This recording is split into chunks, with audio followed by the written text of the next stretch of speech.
Good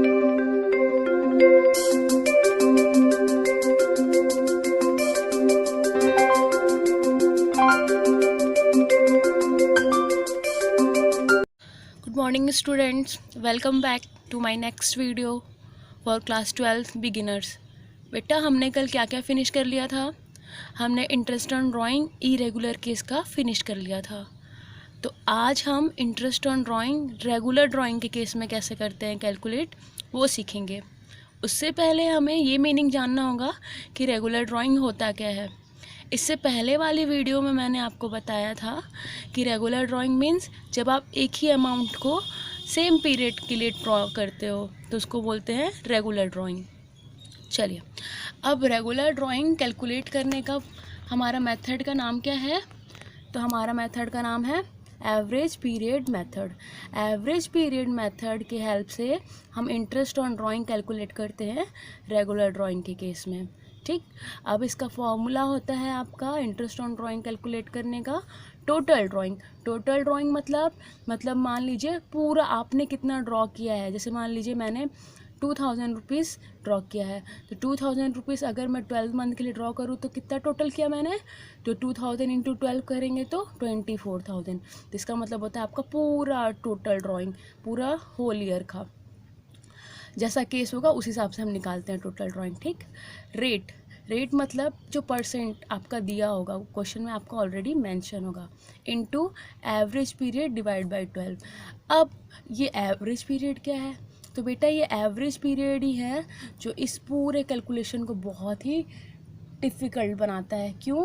क्योंकि इस average period अपने आप में बहुत वास्ट है, इसके बहुत सारे सिचुएशन हैं। तो मैंने डिसाइड किया है कि सबसे पहले हम एवरेज पीरियड के बारे में समझेंगे, उसके बाद हम interest on drawing regular case का कैलकुलेट करेंगे। तो चलिए एवरेज पीरियड से शुरू करते हैं। हमारा एवरेज पीरियड का फॉर्मूला होता है months left after first drawing plus month left after last drawing divide by 2। ये फॉर्मूला आपकी बुक में भी दिया हुआ है। इसका मतलब क्या है बेटा कि आपने जब पहली ड्राइंग की तो उसके बाद कितने मंथ बचे, और आपने जब लास्ट ड्राइंग की तो उसके बाद कितने मंथ बचे, ये दोनों को आप सम करोगे, डिवाइड बाय 2 करोगे तो आपको एवरेज पीरियड मिल जाएगा। अब चलिए वन बाय वन हम डिस्कस करते हैं कि एवरेज पीरियड के कितने सिचुएशंस होते हैं। ठीक है, तो लेट्स स्टार्ट।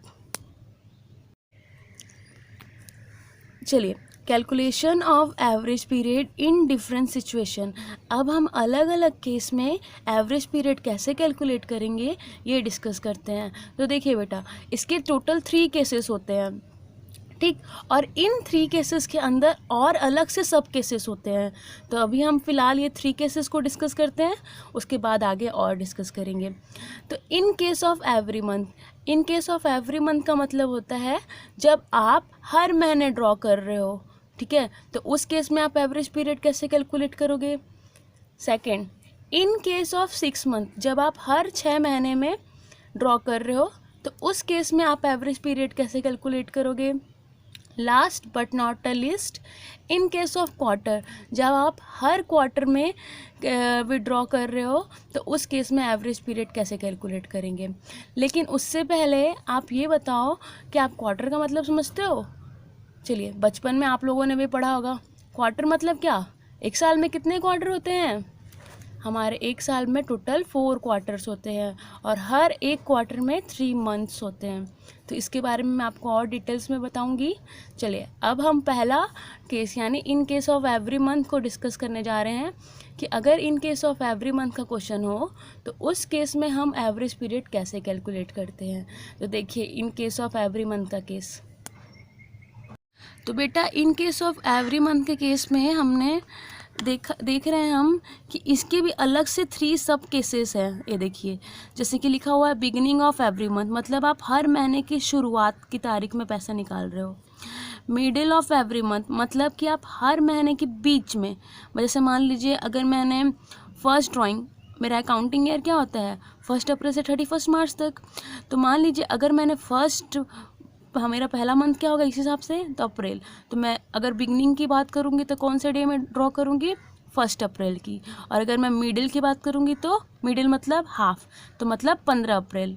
और लास्ट केस क्या है हमारा, एंड ऑफ एवरी मंथ। अगर मैं एंड की बात करूँ तो कौन से डेट को निकालूंगी, तो 30 अप्रैल। ठीक है, इसको अभी और डिटेल्स में समझेंगे।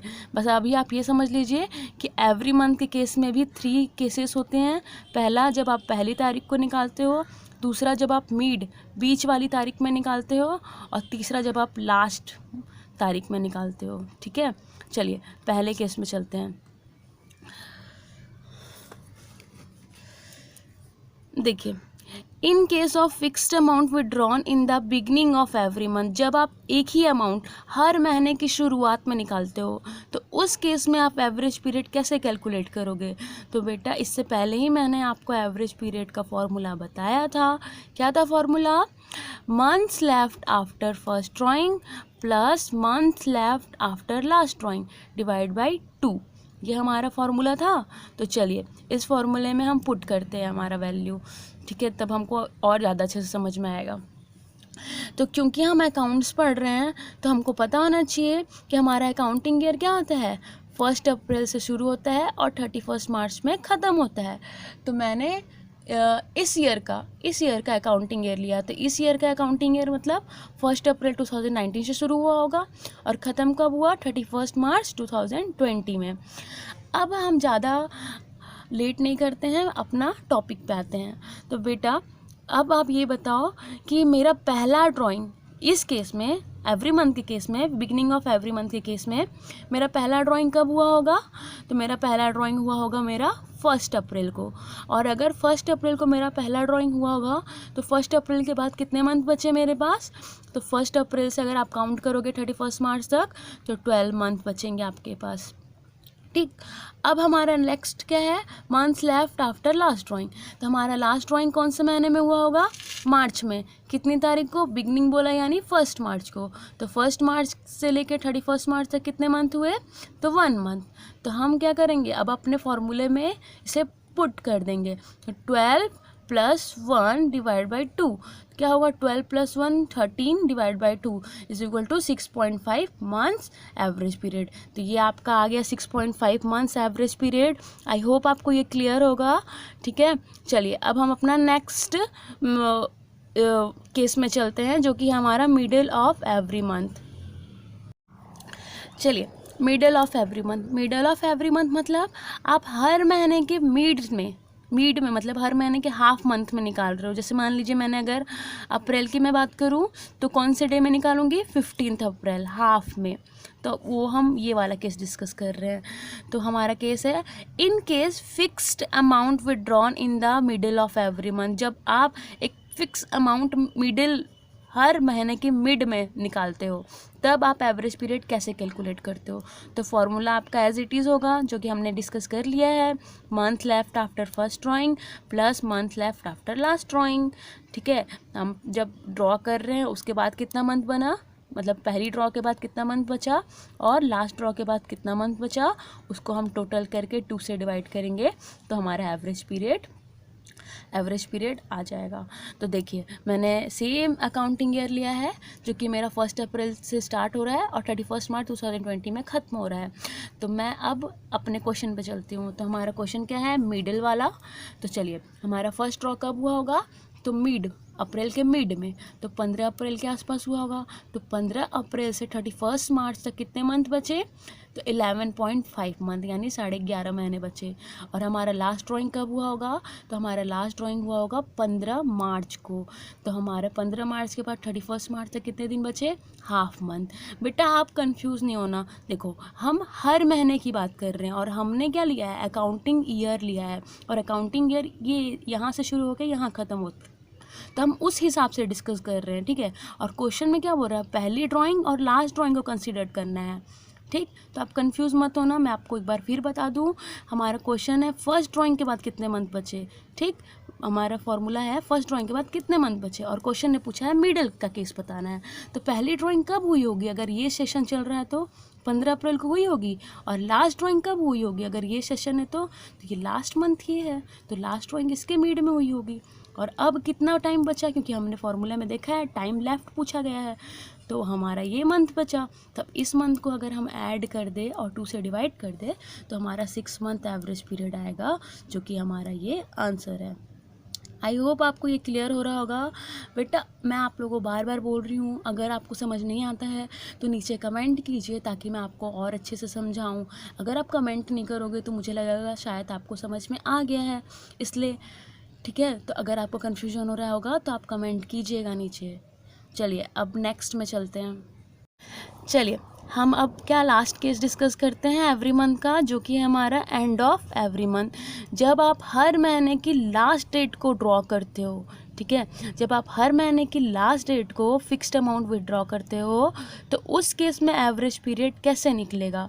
तो आपका फॉर्मूला सेम रहेगा, जो कि है आपका month left after first drawing plus month left after last drawing.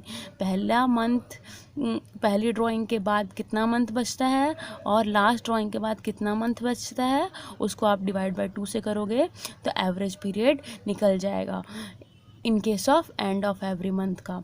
तो देखिए एग्जांपल में मैंने सेम अकाउंटिंग ईयर ही लिया है, जो कि स्टार्ट होता है मेरा 1 अप्रैल 2019 से 31 मार्च 2020 तक। ठीक, अब इस हिसाब से मेरा पहला ड्राइंग कब हुआ होगा, अप्रैल में हुआ होगा। तो अप्रैल में कौन सी तारीख को, अगर मैं एंड की बात करूँ तो एंड वाला अप्रैल का तारीख क्या होगा, 31 अप्रैल 2019। और उसके बाद 31 मार्च 2020 तक कितने टाइम बचे होंगे मेरे पास, तो 11 मंथ। आप कैलकुलेट कर लो ना, मई जून जुलाई अगस्त सितंबर अक्टूबर नवंबर दिसंबर जनवरी फरवरी और मार्च, तो कितना हुआ, 11 मंथ बचा। अब हमारा लास्ट ड्राइंग कब हुआ होगा, तो खुद 31 मार्च 2020 में। अब 31 मार्च 2020 के बाद कोई टाइम पीरियड बचा है क्या, नहीं, तो हम 0 ले लेंगे। अब आप फार्मूला में पुट कर दो 11 + 0 डिवाइड बाई 2, हमारा आंसर आएगा 5.5 एवरेज पीरियड। ठीक, तो हमारा एवरेज पीरियड कितना है एंड ऑफ द मंथ के, एंड ऑफ एवरी मंथ के केस में आंसर है 5.5 एवरेज पीरियड। चलिए अब हम अपना नेक्स्ट केस देखेंगे, जो कि है क्या था हमारा नेक्स्ट केस, 6 मंथ का। ठीक, तो चलिए 6 मंथ के बारे में देखेंगे, लेकिन उससे पहले मैं आपको बोलना चाहूँगी अगर आपको कहीं भी कन्फ्यूजन है तो प्लीज़ बताइए कमेंट में लिख के, ताकि मैं आपको और अच्छे से समझा सकूँ। देखिए अभी हमने जो सीखा है उसका क्वेश्चन आपकी बुक में एग्जाम्पल में गिवन है, तो मैंने सोचा आपको वो कॉन्सेप्ट और अच्छे से क्लियर हो जाए, इसलिए मैं आपको ये एग्जाम्पल के थ्रू और अच्छे से समझाने की कोशिश कर रही हूँ। तो प्लीज़ ध्यान से सुनिएगा, हो सके तो आप एक पेन और पेपर रख लो अपने हाथ में, ताकि आप सॉल्व कर करके देख सको और आंसर ला सको। ठीक, तो चलिए क्वेश्चन शुरू करते हैं। देखिए एक पार्टनर है जिसने पर मंथ 1000 रुपीज़ ड्रॉ किया है। तो चलिए पर मंथ से आप क्या समझते हो कि हर महीने वो 1000 रुपीज़ ड्रॉ कर रहा है और उसका रेट क्या है 15%। ठीक, अब आपको 3 अलग अलग केसेस में कैलकुलेट करना है। जब उसने बिगनिंग हर महीने की पहली तारीख को निकाला हो, जब उसने हर महीने की मिड डेट में निकाला हो, और जब उसने हर महीने के लास्ट तारीख में निकाला हो। तो ये 3 अलग अलग केस में आप इंटरेस्ट ऑन ड्राइंग कैसे कैलकुलेट करते हो। तो बेटा इंटरेस्ट ऑन ड्राइंग कैलकुलेट करने का फार्मूला आपको बताया था मैंने। देखिए क्या होता है आपका फार्मूला, क्या था formula, total drawing into rate by 100 into average period divided by 12, याद है। तो चलिए उससे पहले मैंने आपको सिखाया क्या था, एवरेज पीरियड कैसे कैलकुलेट करते हैं। ठीक, तो अब आप रटोगे नहीं, उसको आप खुद से कैलकुलेट करोगे, तो अपने से कैलकुलेट कीजिएगा। अभी क्वेश्चन देखिए, अगर आपका पहला केस है, पहला सिचुएशन क्या है, बिगिनिंग ऑफ एवरी मंथ का। तो बिगिनिंग ऑफ एवरी मंथ के केस में आप इंटरेस्ट ऑन ड्राइंग कैसे निकालोगे, तो उससे पहले आपको टोटल ड्राइंग निकालना होगा। टोटल ड्राइंग मतलब पूरे साल में कितना ड्रॉ हुआ, ये तो आपका पर मंथ का है। तो पर मंथ में अगर 1000 है तो एक साल में कितने मंथ होते हैं, 12। तो 12 इंटू 1000 इज इक्वल टू 12,000, और रेट कितना दिया हुआ है 15%। तो हमें फॉर्मूला में पुट कर देना चाहिए total drawing into rate into average period divide by 12। अब एवरेज पीरियड कैसे होगा, ये क्वेश्चन है ना। तो एवरेज पीरियड कैलकुलेट करना जस्ट मैंने अभी आपको सिखाया है बिगनिंग में। कैसे था, हमारा फॉर्मूला क्या था कि month left after first drawing. तो क्या मंथ बचा होगा फर्स्ट ड्राइंग का, अब यहाँ कुछ दिया नहीं है, आप खुद सोच लो ना बेटा। अगर हमारा अकाउंटिंग ईयर 1 अप्रैल से 2019 से 31 मार्च 2020 तक चलता है, तो मेरी फर्स्ट ड्राइंग कब हुई होगी? 1 अप्रैल को हुई होगी। और 1 अप्रैल से लेकर 31 मार्च तक कितने मंथ बचे होंगे? पूरे के पूरे 12 मंथ। अब मेरी लास्ट ड्राइंग कब हुई होगी? 1 मार्च को हुई होगी। तो 1 मार्च से 31 मार्च तक कितने महीने बचे? 1 मंथ। तो अगर मैं इनको प्लस करके 2 से डिवाइड करूँगी तो 6.5 आएगा ना, जो हमने डिस्कस किया था, याद कीजिए। तो यही 6.5 यहाँ लिखा हुआ है।